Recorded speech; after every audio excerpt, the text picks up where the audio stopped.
glicocorticoides hoje pela segunda vez. Eu me sinto muito confortável em conduzir essa aula, como eu já disse semana passada, porque eu sei que talvez todos vocês aí tenham passado pela fisiopatologia na aula que eu fiz sobre inflamação.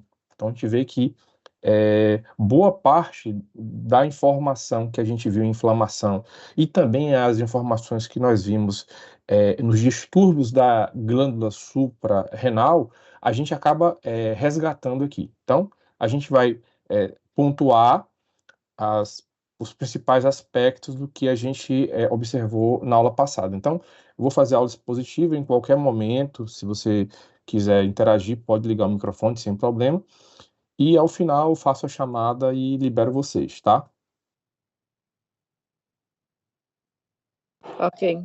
Bom, esse slide aqui, pessoal, que vocês receberam aí, ele tem glicocorticoides e AINES.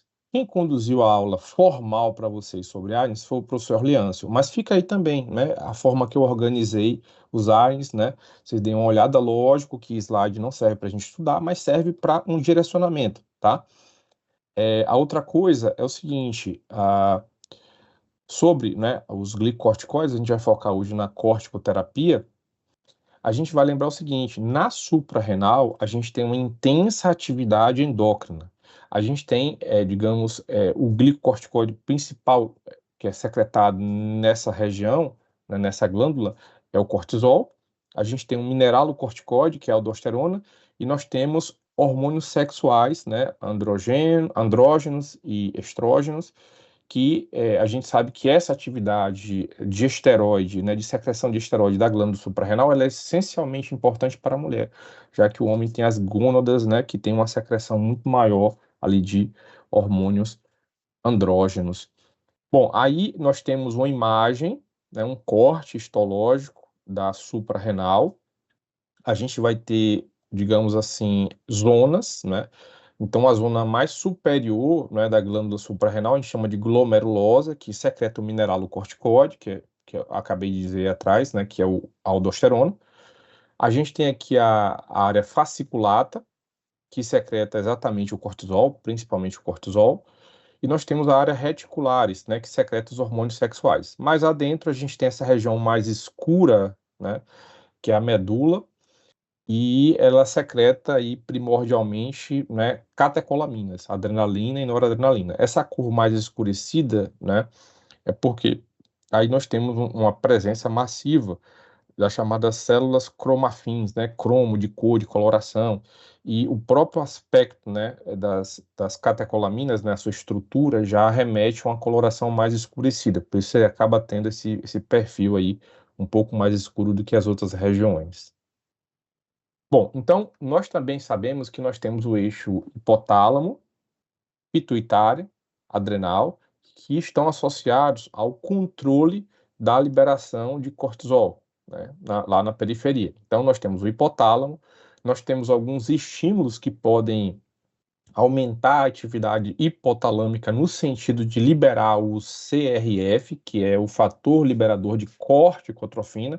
Nesse caso aqui, condições de estresse, frio, calor, lesão, estimulam o hipotálamo a liberar CRF, né? Então a gente acaba fazendo várias correlações com o nosso dia a dia. Uma pessoa que está estressada no sentido emocional, no sentido físico, ela pode liberar muito cortisol.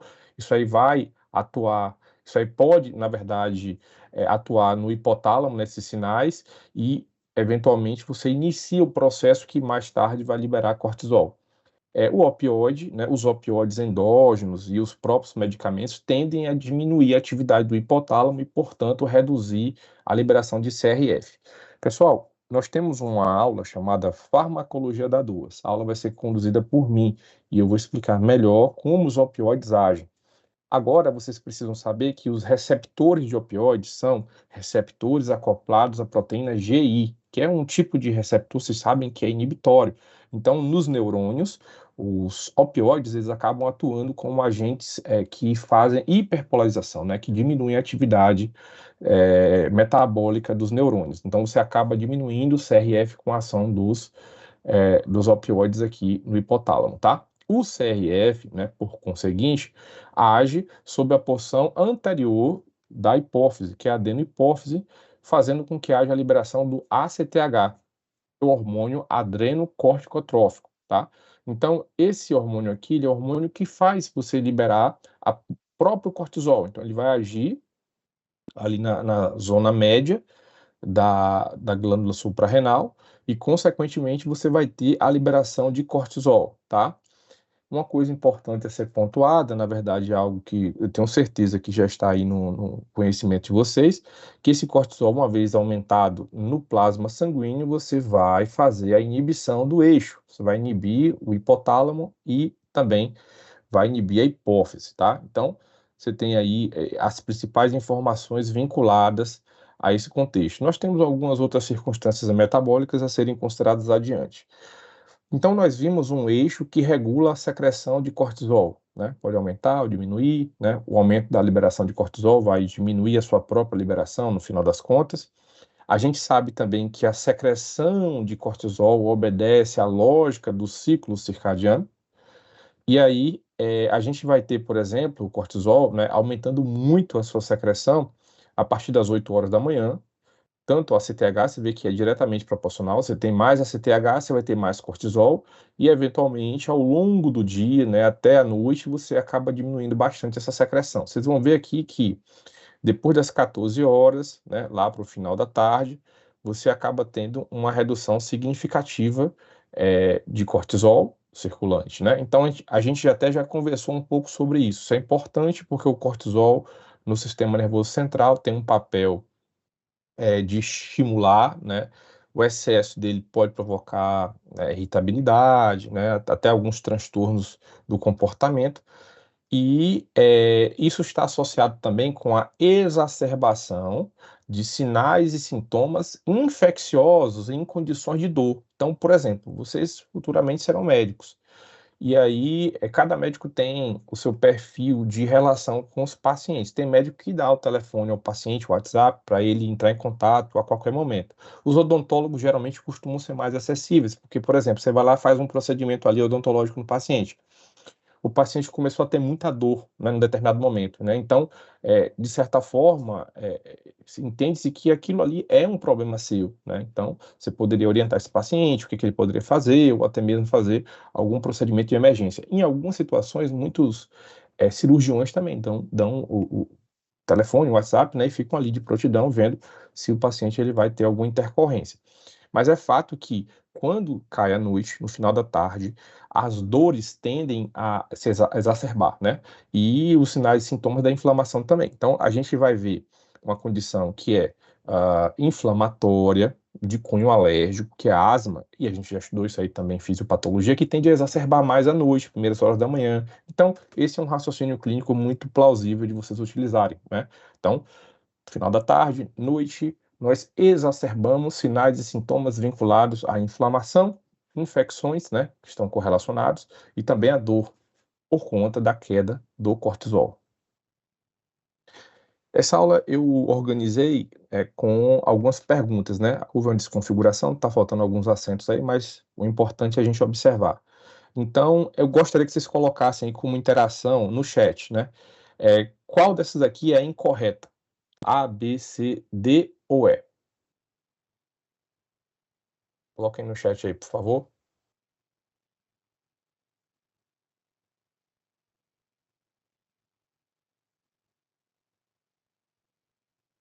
Acho que é o B, né, não? E, bora ver aqui. Isso é um incorreto. Ó, A, aumentam a degradação de proteínas. Isso aqui está correto, então não seria o incorreto, né? Aumenta a absorção de cálcio. Realmente não é isso, está faltando acento aqui no cálcio, né? Provocam hiperglicemia, ok. Diminui a síntese de osteoblastos. Letra B. O incorreto é letra B. Vocês percebem que nas provas a gente não coloca questão com foco negativo. Não sei se vocês já perceberam isso. Isso aí é uma instrução. É uma instrução, porque o cérebro humano ele é muito mais programado para afirmar do que para negar. Então, quando você pede para marcar incorreta, a chance do aluno errar, não porque ele não sabe, mas por alguma distração, é maior. Então, do ponto de vista pedagógico, isso não é considerado. Agora, em concurso cai muito. Então, às vezes, nas atividades eu coloco, né? Para que vocês acostumem, porque residência, concurso, ali a questão não é feita para avaliar necessariamente o seu conhecimento, é feito para te derrubar, porque você precisa funilar, né, para selecionar alguns. Bom, então aqui nós temos circunstâncias vinculadas a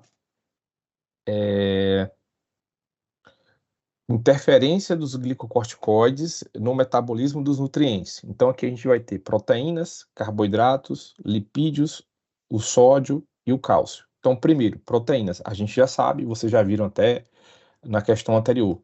Então, os glicocorticoides têm o papel de induzir proteólise, não só em tecido muscular, tecido muscular esquelético, na pele, nos vasos. Então, uma série de sinais e sintomas que os pacientes com síndrome de Cushing iatrogênica, que é a mais comum, vão apresentar, ocorrem em decorrência disso aqui, tá? Sobre a interferência dos glicocorticoides no metabolismo dos carboidratos. Então, nós sabemos o seguinte: no corpo, nós temos um hormônio que tem um papel direto de hipoglicemiante, que é a insulina. E nós sabemos que quando você sinaliza glicocorticoide em uma célula, você diminui a potência do sinal de insulina nessa célula. Então, você pode resumir da seguinte forma: olha, os glicocorticoides, eles são hiperglicemiantes porque eles atuam de maneira antagônica à insulina. Então, isso aí é algo que você pode ratificar. Logo, um paciente que utiliza glicocorticoide no longo prazo, ele aumenta o risco de diabetes do tipo 2, ele aumenta o risco de desenvolver resistência à insulina, tá? Em terceira instância, os glicocorticoides, eles provocam o que a gente chama de redistribuição da gordura, redistribuição dos lipídios no corpo. Então, isso aconteceria como? Os glicocorticoides, eles sinalizam, né, principalmente na periferia, inibindo a captura de glicose. Então, isso vai repercutir em quê? Isso vai repercutir em uma situação onde o músculo esquelético, né, e outros tecidos periféricos recorram para a lipólise, já que o açúcar não está sendo adequadamente capturado pelas células. Então, você faz muita lipólise e você vai liberar muito ácido graxo livre para a circulação, para o sangue. Esse ácido graxo livre, ele não vai ser todo oxidado e convertido a acetil-CoA, porque afinal a gente não está falando aqui de um sujeito que eventualmente vai ter um metabolismo tão acelerado para isso. Então, boa parte desses lipídios serão redistribuídos, né, e depositados ali na região do tecido adiposo abdominal, e você vai acumular gordura abdominal e visceral. Então, esse mecanismo aqui dos glicocorticoides, quando ele é, digamos assim, demasiadamente, né, ativado, isso vai fazer com que você diminua a gordura dos membros na periferia e você deposite essa gordura a um nível central, ok?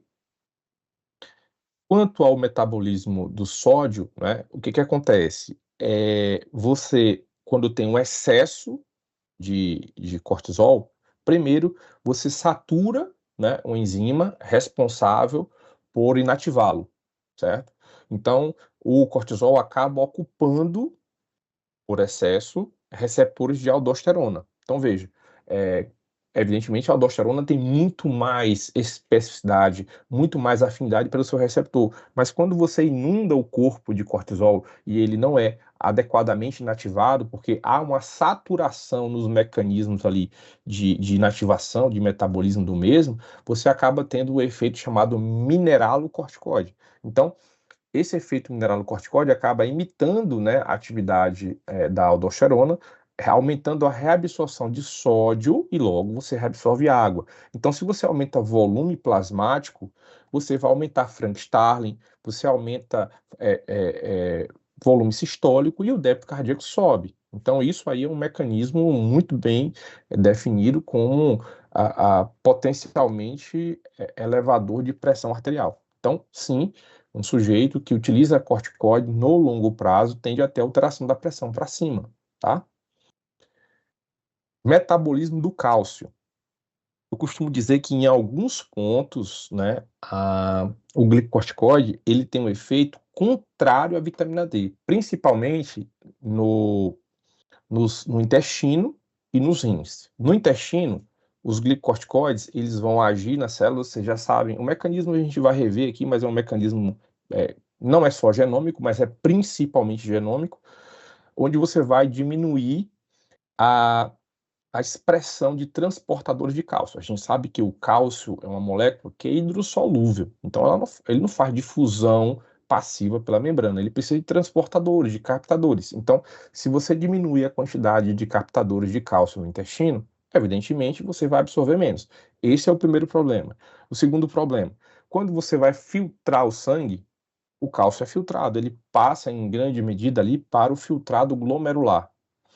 E você precisa ter uma taxa de reabsorção alta. Para isso, mais uma vez, dos túbulos renais, você precisa ter uma quantidade de captadores ali significativos.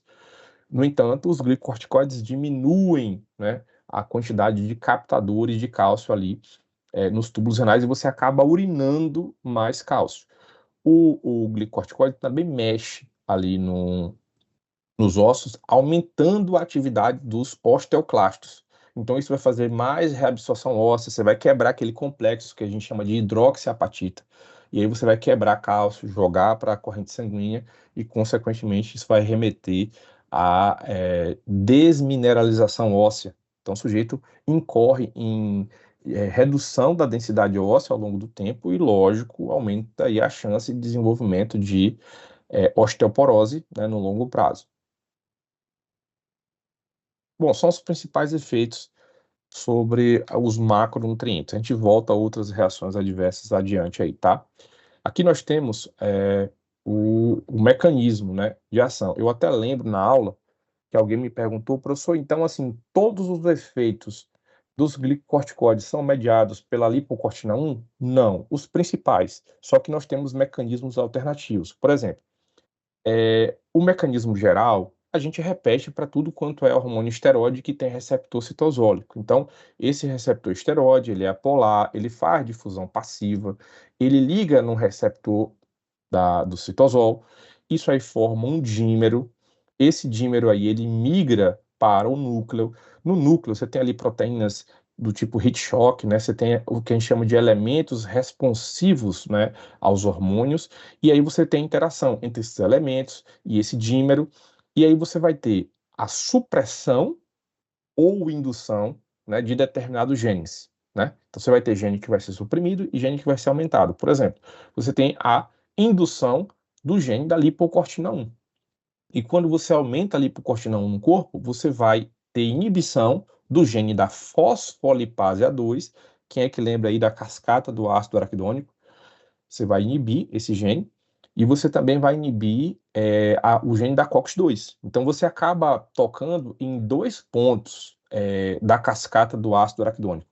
Você toca numa região ou num ponto upstream, em um ponto também downstream, né? O ponto upstream é lá em cima, na fosfolipase A2. E quando você inibe a fosfolipase A2, você arrefece, eu boto na prova arrefece. O pessoal, professor, o que é arrefecer? Arrefecer é esfriar, diminuir, inibir. Você inibe tudo que está vinculado à cascata, tanto a via da lipoxigenase quanto a via da ciclooxigenase, tá? E existem evidências de que os glicocorticoides conseguem inibir diretamente a fosfolipase 2 em um mecanismo independente da lipocortina 1. Igor, isso aí é uma via canônica, tradicional de inibição? Não, mas é uma via que deve ser considerada. Então a gente não pode dizer que todas as ações dos glicocorticoides estão associadas com mecanismos genômicos, ok? E aí, consequentemente, com essa modulação do DNA, você vai ter um padrão de transcrição gênica, né? Algumas proteínas vão aumentar a sua expressão, outras vão diminuir, e, consequentemente, você vai observar as ações fisiológicas do cortisol e as ações terapêuticas dos seus análogos sintéticos que são utilizados aí na clínica. Então, aqui, na verdade, a gente tem uma repetição do que eu acabei de falar, né? Nós temos o cortisol ligando aqui aos seus receptores, né? Essa migração aí para o núcleo, e aí, consequentemente, você vai ter a transcrição, Lá no ribossomo você vai ter as proteínas que vão ser suprimidas e aumentadas, e, consequentemente, a gente vai ter os efeitos pronunciados, as grandes moléculas que estão associadas a esse contexto, né? A lipocortina, a fosfolipase A2 e a própria COX-2, que a gente já comentou. Então, aqui eu trouxe uma imagem do próprio post, né?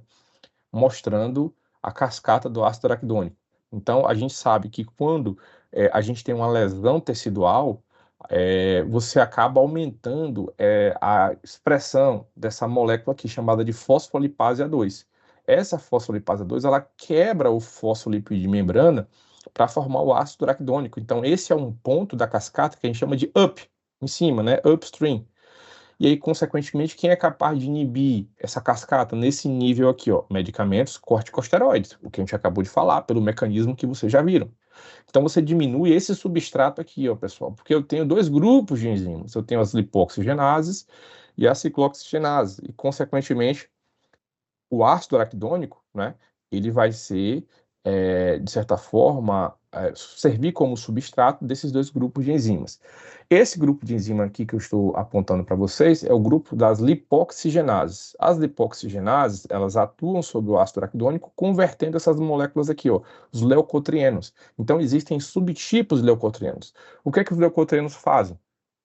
Você tem alguns tipos de musculatura lisa que poderão ser contraídas, como as brônquicas, tá? Então, você acaba contraindo vias respiratórias pulmonares. Isso aqui está muito associado com a sinalização inflamatória do paciente que tem asma, por exemplo. Existem medicamentos que têm potencial de bloquear receptores de leucotrienos, né? Você tem o Zelucast, o Montelukast, né? Que são antileucotrienos, são alternativas para o tratamento da asma. E nesse caso, você vai ter o aumento da permeabilidade microvascular. Então, isso aqui pode contribuir na periferia para edema, tá? E aqui, esse ponto que eu já estou mostrando é downstream, seria um ponto mais abaixo, né? Abaixo do ácido araquidônico, né? Seriam alvos aqui potenciais para anti-inflamatórios. E aqui a gente tem a via da ciclooxigenase. O que que a gente sabe? Nós reconhecemos 3 tipos de COX no corpo, tá? Duas principais. A COX-3, a gente sabe que atua muito mais a nível central. A gente pode falar dela em outro momento. Mas agora eu quero que vocês foquem na COX-1 e na COX-2, tá? O que que é a regra? A regra é que COX-1 age sobre o ácido araquidônico, convertendo moléculas que são fisiológicas. E a COX-2 acaba convertendo moléculas, né, que são patológicas. Qual é a exceção? A COX-2 atua convertendo prostaglandinas em intrarrenal para a regulação da pressão ali dentro, né, num circuito fechado dos rins. Agora, quando a gente fala da COX-1, a gente vai fazer o seguinte: quando o sujeito está saudável, ele não está apresentando nenhuma patologia, nenhuma lesão tecidual, nenhuma infecção, ele tem uma expressão muito maior de COX-1 e baixíssima de COX-2. Mediante a infecção, inflamação, trauma, você aumenta muito a expressão de COX-2 para que você sinalize fortemente os processos inflamatórios, né? A gente sabe que a COX-1 está muito associado com o processo de formação do tromboxano A2. Então, tromboxano A2 a gente estudou lá nos distúrbios da hemostasia, também, né, na inflamação. Tromboxano A2 é uma molécula que tem potencial de induzir vasoconstrição, também está envolvido com broncoconstrição, mas ela ativa as plaquetas. As plaquetas aumentam o volume, se tornam mais pegajosas, você aumenta a agregação plaquetária com a ação dos tromboxanos, tá? COX-1 e COX-2. Qual é o meu alvo preferencial quando eu penso em uma atividade anti-inflamatória? Bloquear COX-2, tá? Então, os glicocorticoides conseguem ser ali, em alguma medida, seletivos ao COX-2, porque eles acabam que induzem uma inibição de COX-2 de forma específica, mas aí você fala, então não seria um risco aumentado que é cardiovascular pelo fato de repente, ele mimetizar o efeito dos inibidores de COX-2 lá dos AINES? Não, porque ele também acaba diminuindo a disponibilidade de substrato. Então, ele acaba não trazendo o mesmo risco cardiovascular no curto prazo do que, por exemplo, um celecoxib, que é um inibidor COX-2 seletivo, ok? Ele pode trazer risco cardiovascular por outras questões, ok? Mas nem tanto quanto que a gente estava falando lá dos COX-CIBs, tá? Bom, e nesse caso, vocês vão ver aqui que existem dois pontos, né, onde o corticoide vai agir, inibindo a fosfolipase A2 e inibindo o COX-2, né, um ponto upstream e um ponto downstream.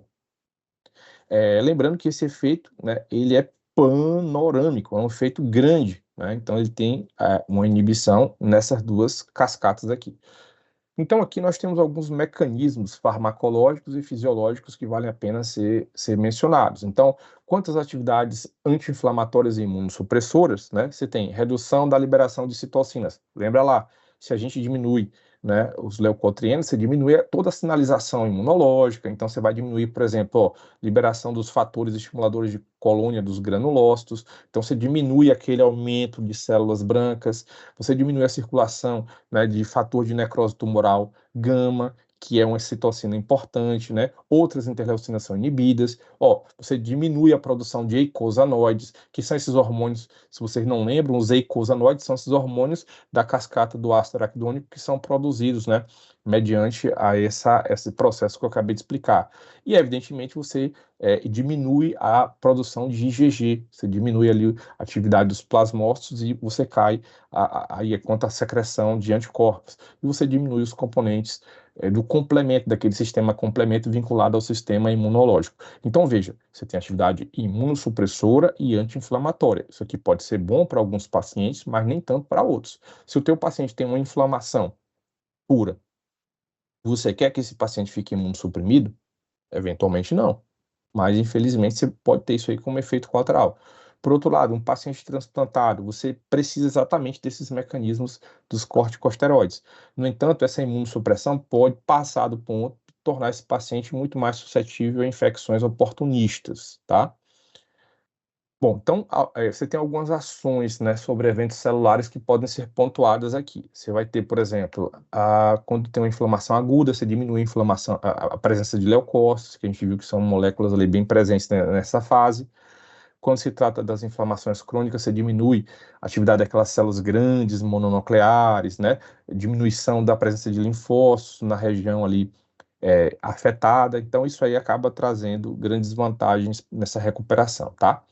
Lembra que eu falei sobre a ação dos glicocorticoides no sistema ósseo? Então, a gente sabe, aumenta a excreção urinária e aumenta a reabsorção óssea, porque aumenta o osteoclasto, a atividade de osteoclasto, quebra hidroxiapatita, joga mais cálcio no sangue, ação hematológica, né? Provoca lise dos linfócitos, então é de fato, né, um hormônio poderosíssimo com seu potencial imunossupressor.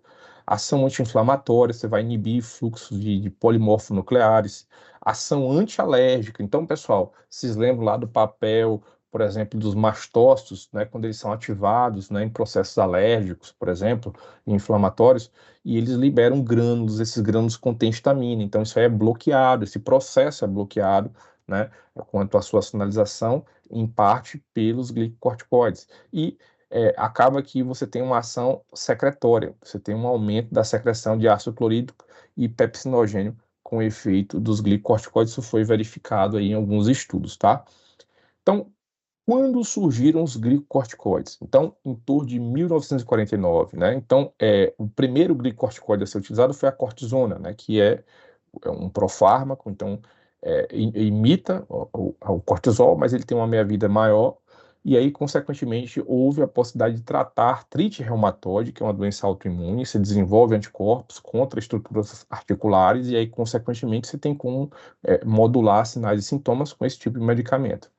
Então, desde então, inúmeros compostos que são derivados dos glicocorticoides foram desenvolvidos, né? Então, ele mostrou-se eficaz em vários aspectos de tratamentos, não só em doenças endócrinas, né?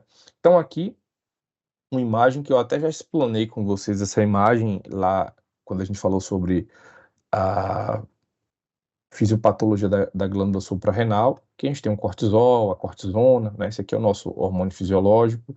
Nós temos a metilprednisolona, né? Prednisona, prednisolona, triamcinolona, são alguns exemplares aqui que eu coloquei, tá? Já já eu falo sobre a potência e o tempo de ação de cada um aí. Bom, então, quanto aos aspectos farmacocinéticos, isso aqui eu pontuei semana passada. Então, é um medicamento, uma classe, né, de medicamentos versátil, né? Você consegue fazer por via oral, tem uma boa absorção, você tem diferentes perfis de meia-vida, você tem a possibilidade de fazer parenteral, né? Tem como fazer na veia, tem como fazer intramuscular, dependendo do exemplar, lógico, né? A meia-vida é altamente variável. Você vai ter um metabolismo essencialmente hepático, mas em alguns tecidos isso pode acontecer também, alguns tecidos periféricos isso pode acontecer também, tá?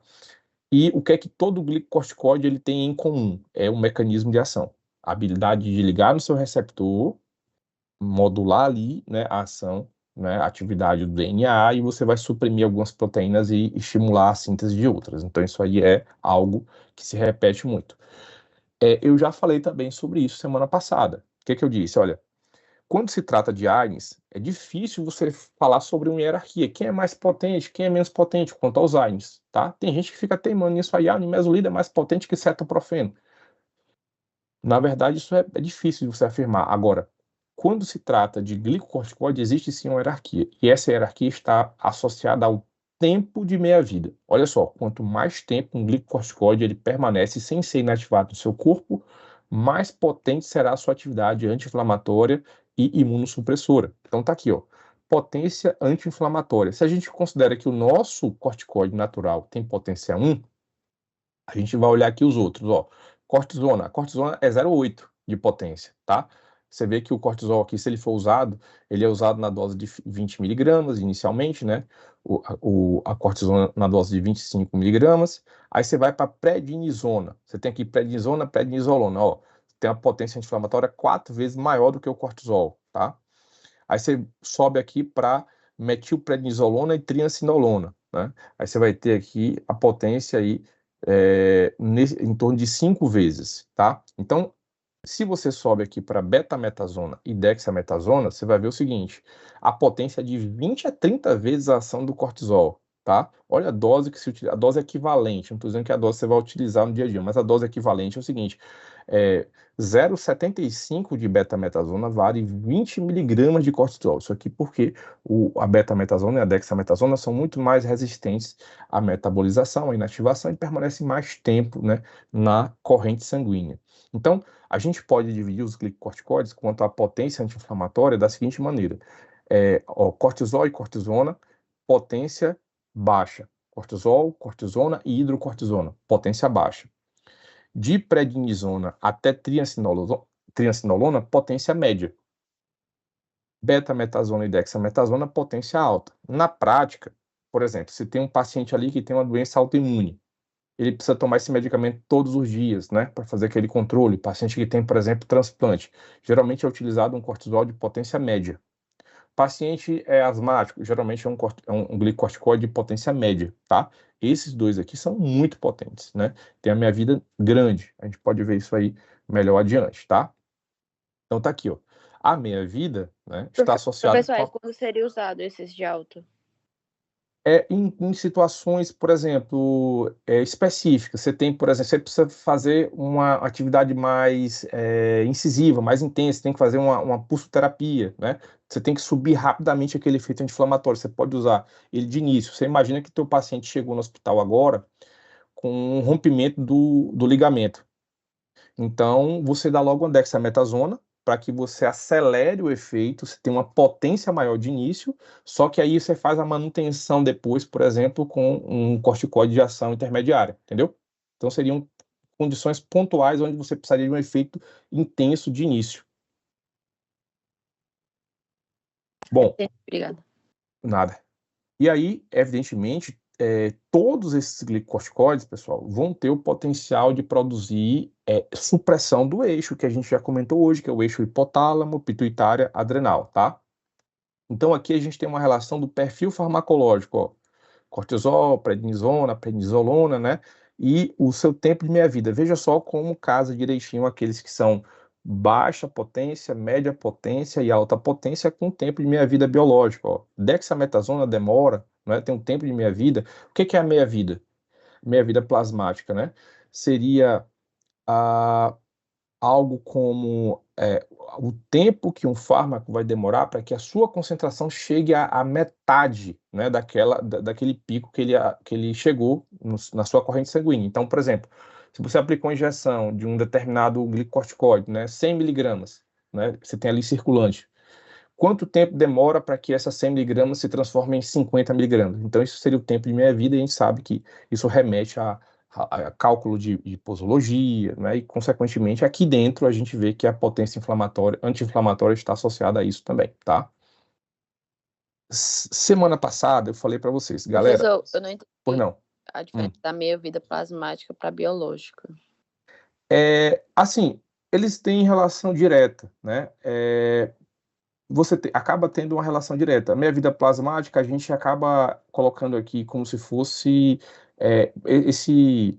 esse medicamento, né, ele pode estar ligado ou não, né? Então, no plasma, você acaba tendo, né, um estirão um pouco maior, mas a meia-vida biológica seria, né, aquele fármaco que está livre, né? Com o tempo ele demora circulando ali e tal, sem ser inativado, ok?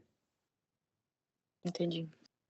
Pronto. Nesse caso aqui, pessoal, os glicocorticoides, eles vão ter várias indicações. Eu até falei, olha, parece aquelas garrafadas do norte, você tem muitas aplicações. E vocês viram que isso é em decorrência da sua interferência em um sistema, né, que é a cascata do ácido araquidônico, que é importantíssimo.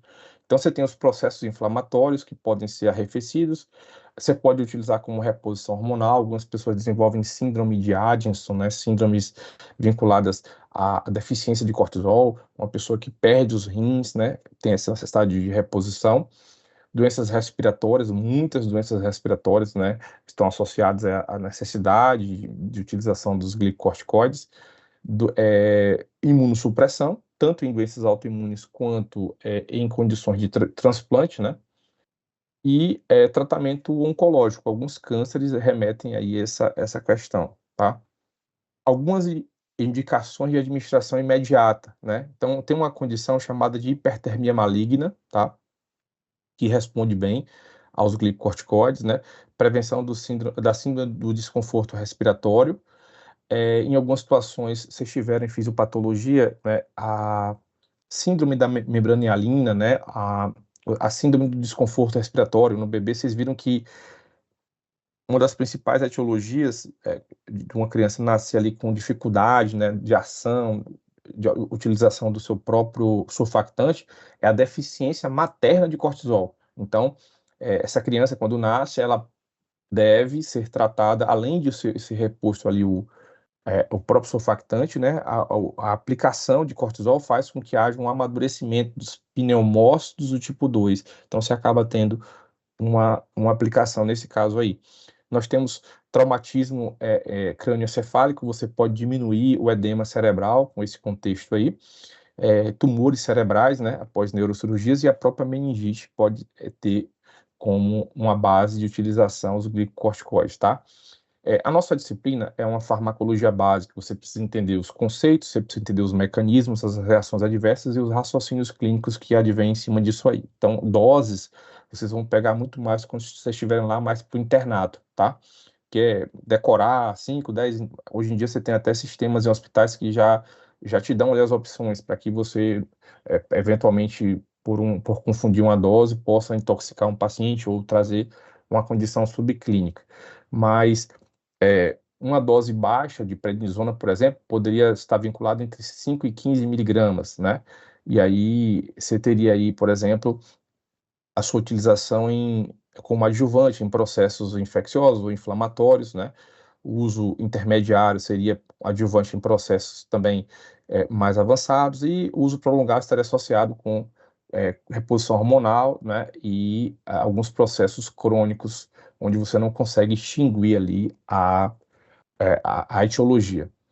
Bom, nesse caso aí, evidentemente, existem vários efeitos indesejáveis vinculados ao cortisol. Aqui nós estamos falando da síndrome de Cushing. Mais uma vez, a síndrome de Cushing, a etiologia mais comum é o excesso de medicamento, ou a utilização do medicamento no longo prazo, tá? Você não vai desenvolver síndrome de Cushing porque você usou o corticoide por 1 ou 2 meses, 1 ou 2 semanas, tá? Então, isso aqui depende ali de algumas semanas utilizando, né? E você consolida esse estereótipo aqui mesmo, né? Com alguns meses de utilização. E aí você vai ter da cabeça aos pés várias situações. No sistema nervoso central, você pode ter euforia, o paciente ele pode desenvolver, né, sintomas psicóticos, surtos psicóticos, a depressão, tá? Então, tem o que se chama de labilidade emocional. Eu lembro que alguém até me perguntou isso aí, seria essas flutuações, né, no controle do humor. A gente vai ter, por exemplo, a possibilidade de cataratas. Existem relatos também de glaucoma, aumento de glaucoma. O mecanismo não está muito bem esclarecido. Então, aquela redistribuição de gordura que a gente comentou mais cedo, né, pode provocar corcova de búfalo, tá? Vocês vão ver que os braços e pernas ficam mais finos. Por que braços e pernas ficam mais finos? Porque você tem tanto lipólise como proteólise na periferia, tá? Então, vocês vão ver que o paciente desenvolve face de lua cheia, né, e fica com a pele, né, do rosto mais avermelhada. Por que que fica com face de lua cheia? Você tem aí retenção hidrossalina por conta do efeito mineralocorticoide, e essa pele fica mais avermelhada porque você perdeu o componente proteico na estrutura da pele, tá? Então, por conta da proteólise, você acaba desenvolvendo essa situação. No abdômen, vocês vão ver aqui que tende a aparecer estrias, justamente por conta da proteólise, e muita gordura abdominal, você acaba esticando nessa pele, essa redistribuição que a gente também já comentou. Então, muito está associado com interferência no metabolismo dos nutrientes.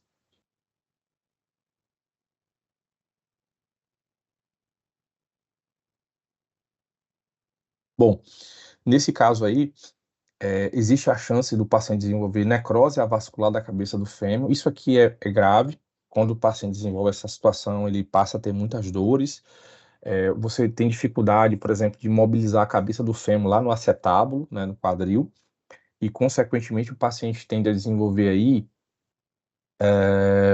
até mesmo uma necessidade de fazer amputação da cabeça do fêmur, tá? A outra coisa é o seguinte, você tem aqui, por exemplo, equimoses, né, que podem aparecer, como se fossem manifestações hemorrágicas espontâneas. Por quê? Você tem fragilidade capilar por proteólise, tá? Cicatrização deficiente, você acaba diminuindo processos, né, circuitos vinculados à cicatrização, quando você usa glicocorticoide por longo período. Lembrando que uma criança que utiliza corticoide em grande proporção, por muito tempo, essa criança ela vai ter, em alguma medida, alguma interferência no processo de crescimento estatural, tá? E aí a gente botou mais umas lógicas, né? Osteoporose, tendência à hiperglicemia, a gente já conversou até um mecanismo por isso, né? Balanço nitrogenado negativo, o que é isso aqui? Então, a incorporação do nitrogênio, né, através da síntese proteica fica ruim. Então, você vai ter mais proteólise, essa aminoácido vai tender a ir para o fígado e ser convertido, por exemplo, em açúcar, fazendo gliconeogênese, tá? Você vai aumentar o apetite. Eu até comentei com vocês, o glicocorticoide ele pode ser utilizado como antiemético, ele aumenta o apetite, né? Foi feito no sistema nervoso central, tem essa característica. Ele aumenta a suscetibilidade de infecções por motivos óbvios, né? E aumenta o risco de obesidade, tá? Outra questão aqui. Dentre as recomendações nutricionais para os pacientes em tratamento com glicocorticoides por períodos prolongados, não é correto. Aí vamos lá. Aumentar a ingestão de proteínas. Eu deveria pedir para esse paciente aumentar a ingestão de proteínas, sim ou não? Sim, deve aumentar. Isso. Só um adendo que é proteína magra, né? Ficar comendo picanha, aí não vai ajudar muito. Mas a proteína magra, com certeza. Diminuir a ingestão de carboidratos. Estaria certo ou errado isso aqui? Correto. Correto. Diminuir a ingestão de cálcio. Não. Aí Isso. tá errado. Tá errado, né? Então, diminuir a ingestão de sódio. Correto, porque tem mais. Correto. Isso. E diminuir a ingestão de lipídios também. Então, essas recomendações precisam ser dadas. Isso aqui é determinante, porque imagina, você, quando prescreve um medicamento, prescreve com a intenção terapêutica, mas esse medicamento ele pode produzir uma iatrogenia no paciente. O que seria isso?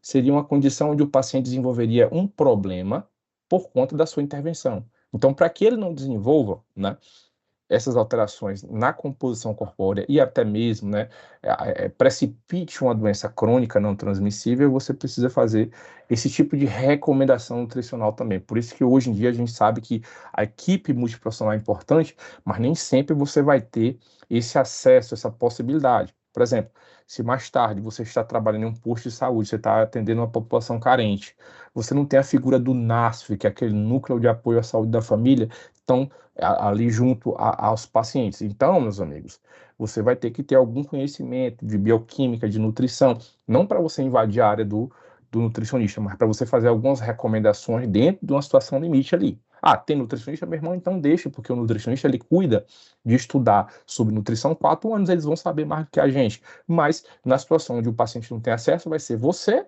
ou então ele fazer o que quiser. E muitas vezes o paciente vai fazer um monte de coisas sem saber a extensão da consequência que aqueles atos vão trazer para ele, tá? Então aqui, certo e errado. Os glicocorticoides podem ser utilizados na hipertermia maligna, certo ou errado?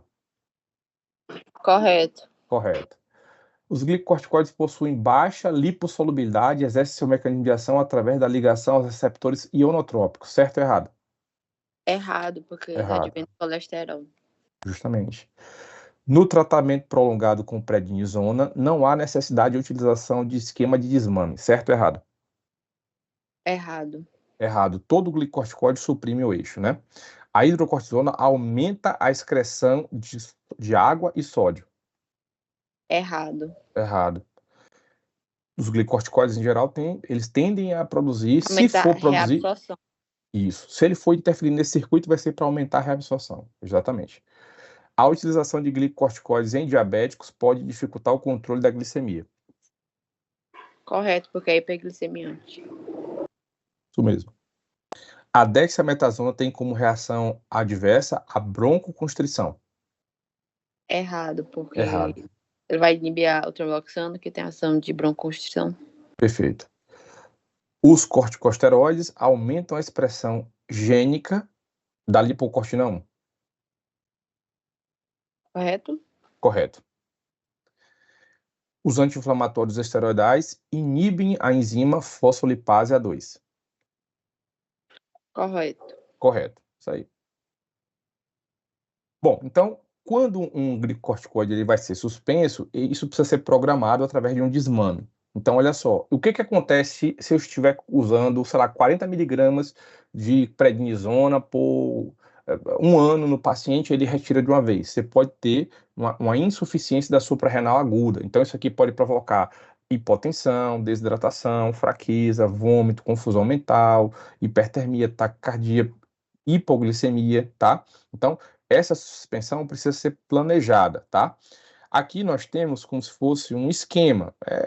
Você não precisa decorar isso aqui não agora. Você só precisa saber que esse esquema ele prevê uma retirada gradativa, né, dessas doses até que haja suspensão total. Ela não pode ser suspensa de forma abrupta, tá? Bom, então aqui, do ponto de vista clínico, a gente tem algumas interações medicamentosas, né, dos glicocorticoides com outros fármacos. Então, nesse quadro aqui eu coloquei, por exemplo, a interação resultando em diminuição da concentração dos glicocorticoides. Então, assim, os fármacos vão diminuir, né, a concentração dos glicocorticoides. Então, esses fármacos que vocês estão vendo aqui, ó, eles são indutores enzimáticos. A gente estudou isso aí lá na cinética, biotransformações, né, de fármacos. Então, por exemplo, a gente sabe que o fenobarbital, que é o Gardenal, ele é um indutor enzimático, então ele aumenta a quantidade de enzimas que vão inativar, aumenta em 25%, né, a excreção de prednisona, né, ou a rifampicina, que é uma droga utilizada ali para tratar tuberculose, né, a carbamazepina, por exemplo, né, que é um fármaco aí usado para como neuroléptico, aumenta em 60%, né? Fenitoína é horrível, né? Praticamente neutraliza o efeito da prednisona. Aqui embaixo, ao contrário, né? Interação resultando em aumento da concentração dos glicocorticoides pela diminuição do clearance. Então, aqui a gente tem inibidores enzimáticos. Então, em geral, contraceptivos orais, né, desaceleram a inativação da prednisona, aumenta em 24 a 100%, né, a sua presença no sangue. Pouca gente sabe disso aqui e não faz o ajuste da dose adequada. Estrogênios conjugados aumenta também, né? A indometacina, pessoal, é um anti-inflamatório não esteroide. Olha que interessante, você usa indometacina com glicocorticoide, você acaba preservando mais prednisona por mais tempo na corrente sanguínea, tá? Cetoconazol, né, aumenta em 50%, né, você diminui, na verdade, 50% o clearance, né, a inativação, e o naproxeno, que também é um anti-inflamatório não esteroide, né, aumenta o tempo de ação dos glicocorticoides. Bom, então aqui... Professor, Pois não. na aula passada o senhor tinha dito que o glicocorticoide podia causar transtorno psíquico e ansiedade, Isso. né? Mas aí Isso. qual a relação dele? É só o uso excessivo dele? O que se sabe é o seguinte, os glicocorticoides, eles atuam ao nível central, diminuindo, né, fatores de transcrição, e esses fatores de transcrição estariam associados com a transmissão de dopamina e a transmissão de serotonina. Então, você acaba mexendo de uma forma indireta com neurotransmissores que controlam o humor. Então, o sujeito ou pode ter um surto psicótico, ou pode ter depressão, fica muito agitado. Então, se você passa, por exemplo, o dia estressado, pensando em alguma coisa, chega à noite e não consegue dormir, saiba que o corticoide tem um grande papel nesse processo, porque quando ele age, né, os seus neurônios, em algumas horas, eles acabam mudando o perfil de regulação do humor. Ok? Então ele pode ter alguma interação medicamentosa com um ansiolítico, alguma coisa assim? Pode, porque imagina, o ansiolítico, né, principalmente se você estiver utilizando tifloxetina, paroxetina, né, você quer ali aumentar a transmissão de serotonina. Por que essa transmissão de serotonina diminuiu? Uma das causas que são colocadas hoje é porque você desenvolveu um estresse, um estresse prolongado, esse excesso de cortisol agiu nos seus neurônios, diminuindo os brotamentos, né, ali dos axônios, que faziam ligações entre os neurônios para regular o seu humor. Então o corticoide fez o quê? Diminuiu essas conexões. Você está usando medicamento para que, mesmo com essas conexões reduzidas, a quantidade dessa molécula de serotonina aumente ali na fenda sináptica, ok? Então, se você toma corticoide, em alguma medida, isso pode alterar o seu humor, tá? Certo, entendi. Beleza? Ok. Obrigada. Nada. Pessoal, então o que acontece? A exposição encerra por aqui. Esse material que eu mandei, como eu falei para vocês, tem outros slides de AINES, né? Eu mandei, eu não tirei não, deixei para vocês mesmo. A gente já chegou a conversar sobre isso aí rapidamente em sala. E é isso. Mais alguma dúvida? Professor, eu queria pedir só para você mandar o slide de glicocorticoide da aula passada. Não, eu não usei, eu já mandei já. Esse slide que eu apresentei aqui agora, eu já mandei via Sara. Não, eu sei, o da semana passada foi segunda-feira, que você deu aula com pincel, que estava na internet. Pronto, mas é o mesmo. É o Esse mesmo? aí Pronto. isso. Certo, Ali eu certo. botei no pincel, ok? Tá. Beleza. Certinho. Então, pessoal, é isso. Mais alguém tem alguma coisa? Professor, eu só Oi. ia perguntar se ia cair a AINE na PR2. Sim, ela não entrou na PR1, ela entra na PR2. Tudo bem. Obrigada. Nada. Mais alguém? Não, mestre, obrigado, viu? Bom, se vocês tiverem mais Ed, dúvidas... tá mandando um beijo, Ed. Ah, outro. Vamos lascar, rapaz. Ele tá muito triste, professor, porque a aula tá sendo online. Pô. Aula online, né? Liga a câmera aí, Ele não Ed, tá pra matar a gostando. saudade. É o outro. câmeras. Olha aí, se o Edson fosse cobrar R$1... Decoda não. Ei, se o Edson fosse cobrar R$1 a cada bula, eu vou te falar, tava rico já, viu? A hora tava Dois pagando doido, a mensalidade que é da direto. sala, mano. Pois beleza. Galera, pessoal, um abração. Até semana que vem. E bom final de semana para vocês. A Valeu, chamada é professor, mil. igualmente. É por